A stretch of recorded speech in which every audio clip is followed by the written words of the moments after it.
चिंतन के virtual platform पर तमाम सीखने वालों का स्वागत है। आज जिस चैप्टर की चर्चा में हम लोग भाग लेंगे उस चैप्टर का नाम है नरेशन।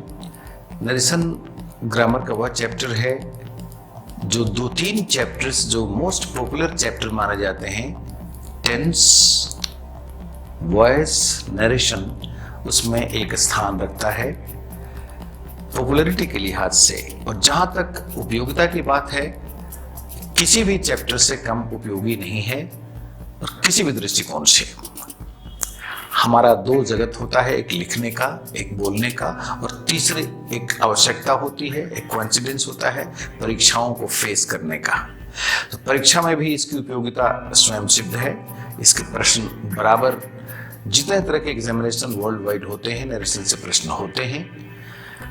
तो जब तीनों स्थितियों में यह प्रभावी है, महत्वपूर्ण है, तो इस चैप्टर को क्यों ना पूरी गंभीरता से ली जाए।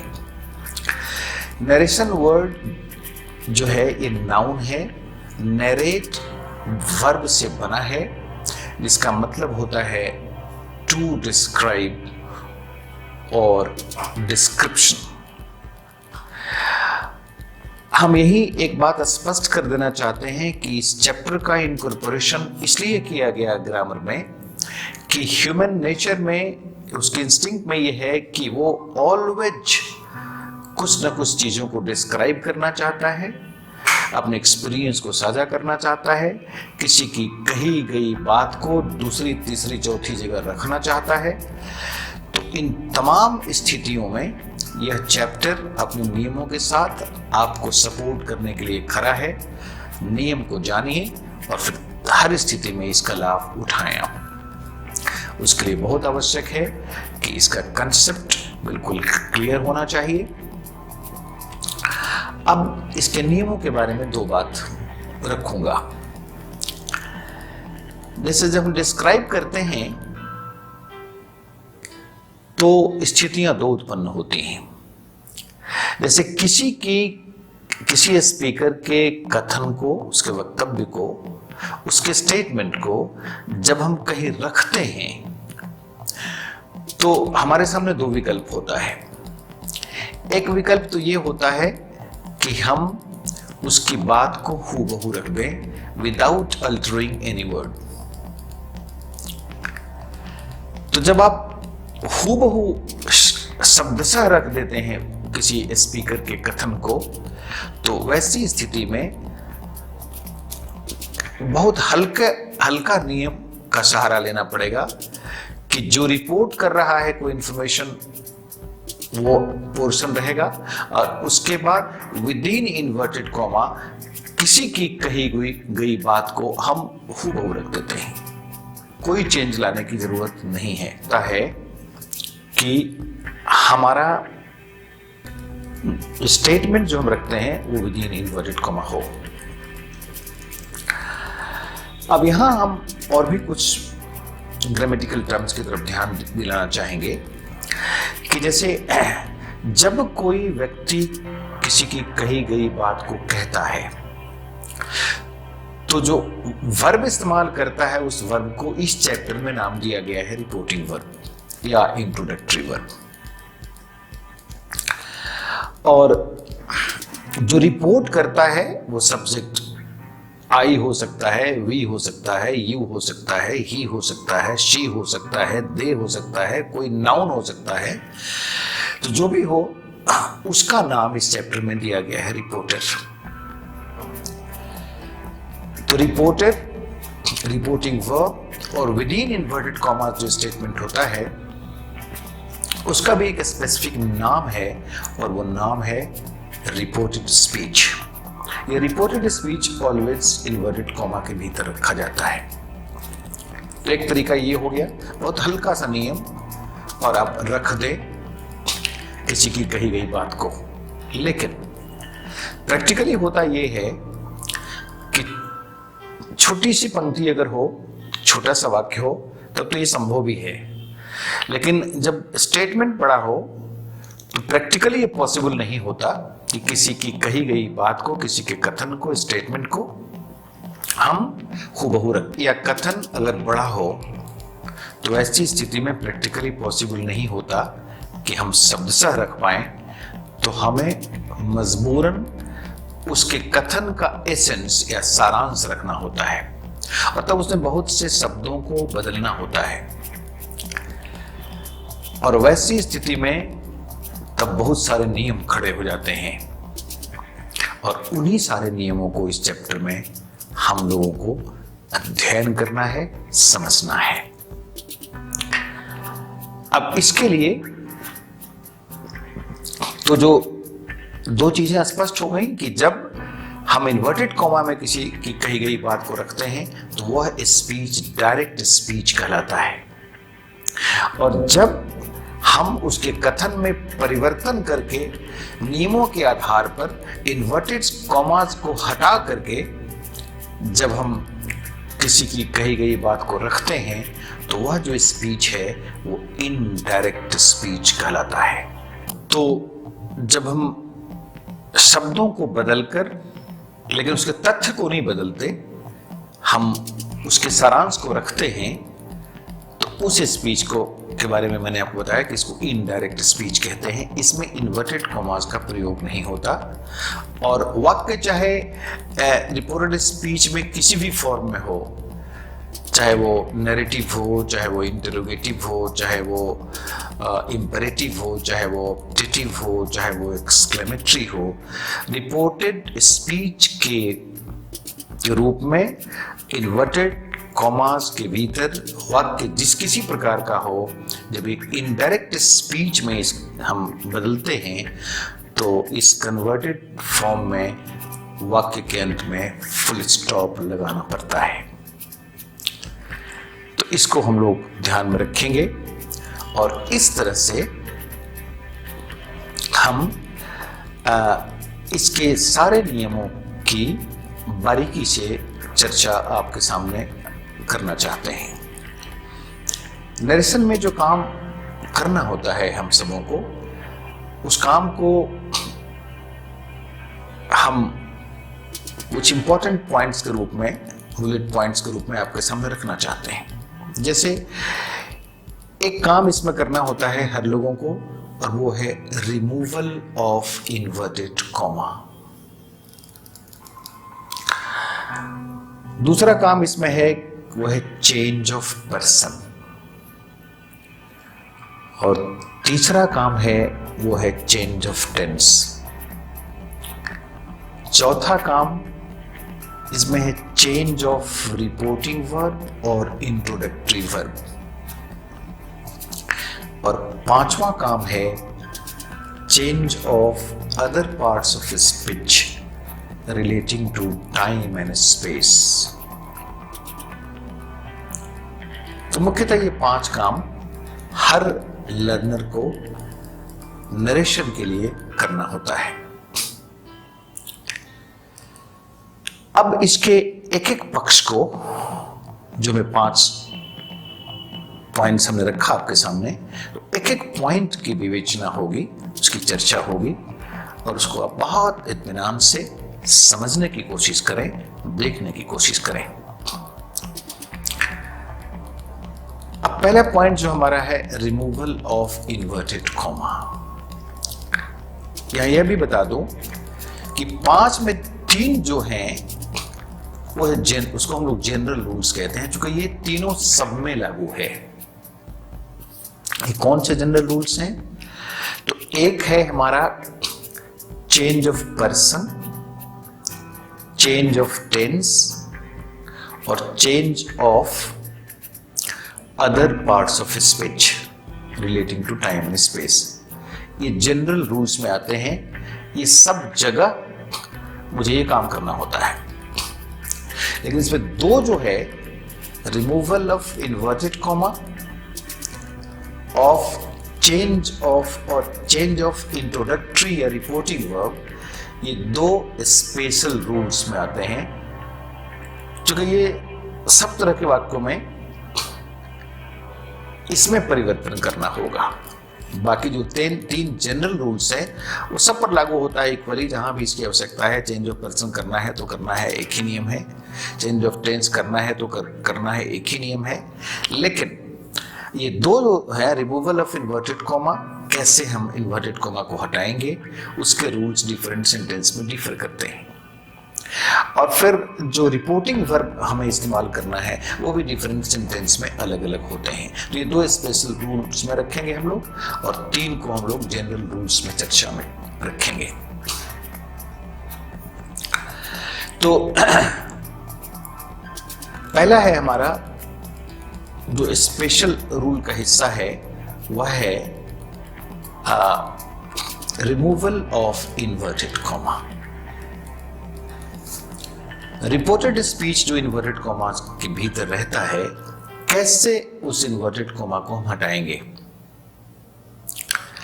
तो उसके हटाने में कई चीजें करनी पड़ती हैं हटाने में ही। जैसे हमको पर्सन भी चेंज करना होता है, टेंस भी चेंज करना होता है। लेकिन हम इस पहले पक्ष की चर्चा में, जो पहला एस्पेक्ट है, जो 5 इंपॉर्टेंट पॉइंट्स हमारे सामने है, इसमें हम चाहेंगे कि आपका ध्यान इस बात पर फोकस्ड हो कि हम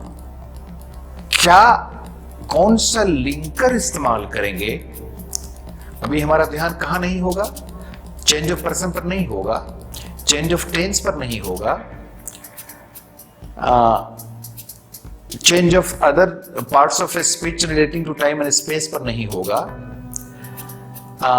हमारा ध्यान होगा कि हम कौन सा लिंकर इस्तेमाल करके और किस खास प्रकार के वाक्य में हम इन्वर्टेड कॉमा हटा दें। अभी हम सबों का ध्यान इस पर फोकस्ड होना चाहिए। बाकी जगहों से ध्यान को हटाइए और यहां ध्यान को लगाइए। तो इस हेड के अंदर एक और सब हेड हमें रखना होगा, और वो है काइंड्स ऑफ सेंटेंस। कितने तरह के वाक्य हैं जो इस चैप्टर में चर्चा के केंद्र में आते हैं। तो उसके बारे में ग्रामर कहता है कि 5 तरह के वाक्य हम इसमें हमें रखना होगा। एक है नैरेटिव, दूसरा है इंटरोगेटिव, तीसरा है इंपेरेटिव, चौथा है ऑप्टेटिव और 5वां है एक्सक्लेमेटरी। ये 5 तरह के वाक्य इसमें आएंगे। तो हम सबसे पहले नैरेटिव की चर्चा करें कि नैरेटिव में 2 तरह के वाक्य होंगे, एक अफर्मेटिव और दूसरा नेगेटिव, जो इन्वर्टेड कॉमा के भीतर हो सकते हैं। और हम लोग उसको देखें कि वैसी स्थिति में हम क्या कर रहे हैं, कौन सा लिंकर इस्तेमाल कर रहे हैं जिससे कि हम इन्वर्टेड कॉमा को हटा दें। तो उसमें हम ये करते हैं कि जैसे एक वाक्य मैं दे रहा हूं, उससे और स्पष्ट हो जाएगा कि ही सेज के बाद कॉमा देना है। इन्वर्टेड कॉमा के भीतर एक सेंटेंस दे रहा हूं, he says I go to college. अब I go to college sentence narrative है और अफर्मेटिव है। ये नैरेटिव में अफर्मेटिव है। तो जब I go to college within invert comma हो गया, ये डायरेक्ट स्पीच हो गया। जैसे हम कन्वर्ट करना चाहेंगे इसको इनडायरेक्ट स्पीच में, तब क्या करना होगा कि he says that he goes to college. That हमने लिंकर लगाया और ही गोज टू कॉलेज के बाद फुल स्टॉप हो गया। शुरू में ही मैंने निवेदन किया है आपसे कि इसमें हमें ध्यान लगाना है केवल कि कौन सा लिंकर इस्तेमाल करते हैं जिससे हमारा इन्वर्टेड कॉमा हट जाता है। तो दैट यहां लगाया गया, बाकी चीजों पर ध्यान देने की जरूरत नहीं है। पर्सन कैसे चेंज हो गया, टेंस का क्या मामला है, वो सब डिफरेंट हेड्स में हम चर्चा में लाएंगे। लेकिन ये स्पष्ट हो गया कि दैट लगा करके नैरेटिव स्ट्रक्चर का अगर होगा हमारा इन्वर्टेड कॉमा के भीतर सेंटेंस, तो हम इन्वर्टेड कॉमा को रिमूव कर सकते हैं। अब इसी का दूसरा रूप, he says comma within inverted comma दे रहा हूं, I don't go to college.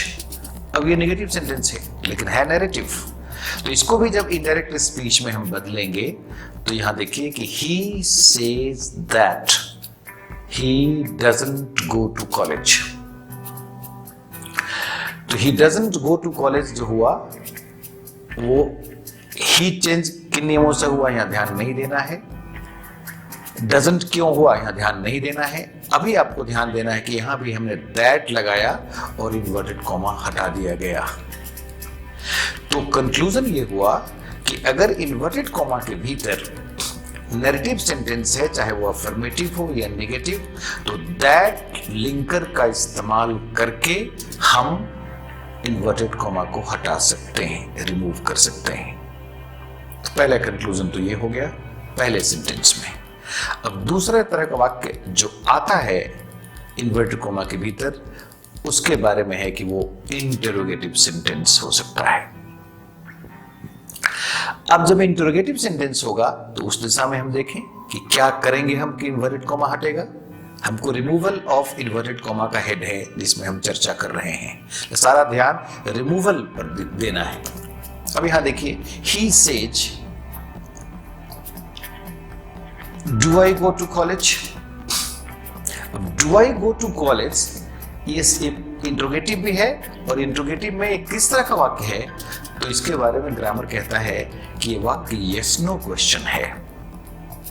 Yes no question का मतलब होता है कि इसमें एक मैंडेटरी बात यह है कि ये सेंटेंस हमेशा हेल्पिंग वर्ब से शुरू होता है और इस क्वेश्चन का जवाब या तो हाँ में होता है या ना में होता है। इसलिए इसको एक टाइप ही बना दिया गया ग्रामर में कि ऐसे सारे प्रश्न जो हेल्पिंग वर्ब से शुरू होकर किए जाते हैं या तो इसके जवाब यस में होते हैं या नो में होते हैं, तो ये यस नो क्वेश्चन कहलाता है। और ऐसे वाक्य जब इन्वर्टेड कॉमा के भीतर होंगे तो हमें करना यह है कि सेज जो रिपोर्टिंग वर्ब है उसको हम बदल देंगे आस्क्स में। जैसे हमने कर दिया ही सेज की जगह ही आस्क्स। अब यहां दैट नहीं लगाएंगे। ऐसे वाक्य में ग्रामर कहता है कि या तो आप इफ लगाएं या वेदर लगाएं। तो यहां हम कर रहे हैं वाक्य को देखिए, और उसके बाद वो सेंटेंस है do I go to college, उसमें पर्सन चेंज होगा अपने नियमों से, लेकिन वो सेंटेंस असर्टिव हो जाएगा।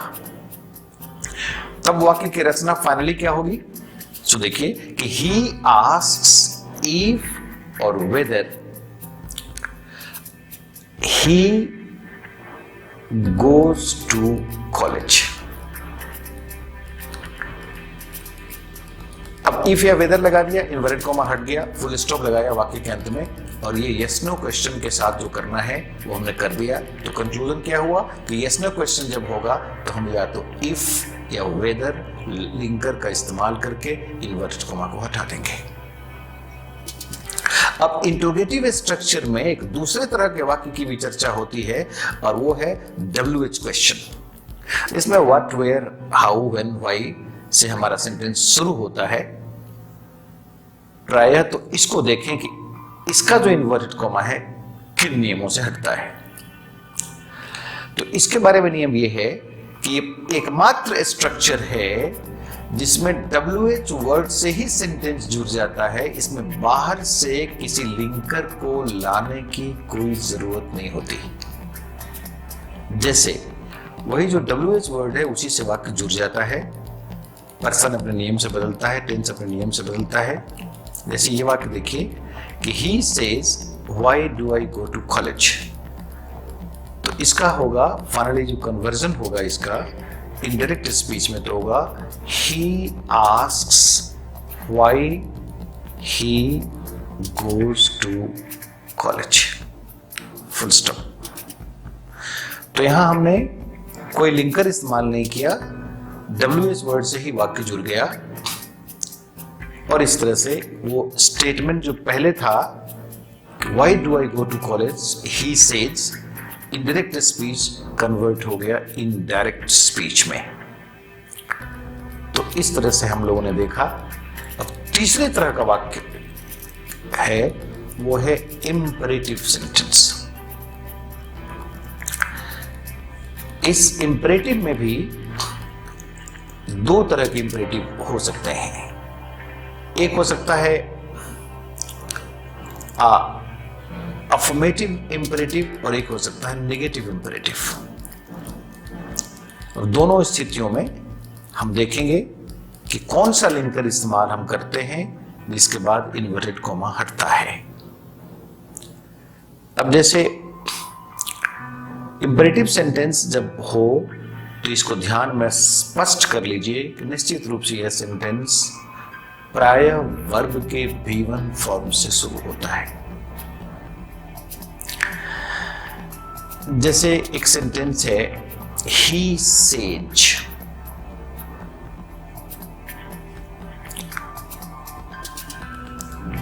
do it। अब do it do वर्ब से शुरू हुआ है, इंपरेटिव सेंटेंस है,